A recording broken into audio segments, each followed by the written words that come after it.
ரீசெண்டாக தமிழ்நாட்டில் நடந்த ஒரு கொடூரமான ஒரு சம்பவம் நம்ம எல்லாம் கேள்விப்பட்டிருப்போம்.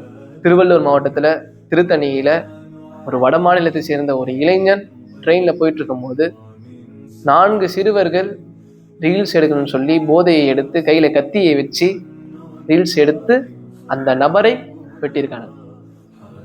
வெட்டினதும் இல்லாமல் அந்த வீடியோவை ரீல்ஸாக போட்டிருக்காங்க. இதுக்கு என்ன காரணம் சொல்லுவோம்? அரசாங்கம் சரியில்லை, அரசாங்கத்தால தான் போதைப் பொருட்கள் இளைஞர்கள் பயன்படுத்துறாங்க அப்படின்னு சொல்லுவோம். அரசாங்கத்தோடைய அலட்சியமாக இருந்தாலும் அந்த ரீல்ஸோடைய மோகம் ஏன் வந்துச்சு? கையில கத்தியை வச்சு வீடியோ போடணும் அப்படின்னு ஏன் தோணுச்சு?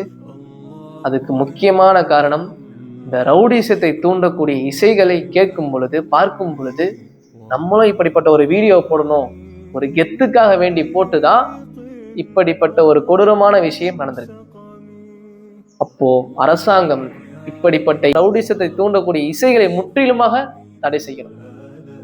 எனவே இப்படிப்பட்ட கொடூரமான விஷயங்கள் நடக்காமல் இருப்பதற்கு அரசாங்கம் இந்த 4 இளைஞர்களுக்கு உரிய தண்டனை வழங்க வேண்டும் என்று கேட்டுக்கொள்கிறேன்.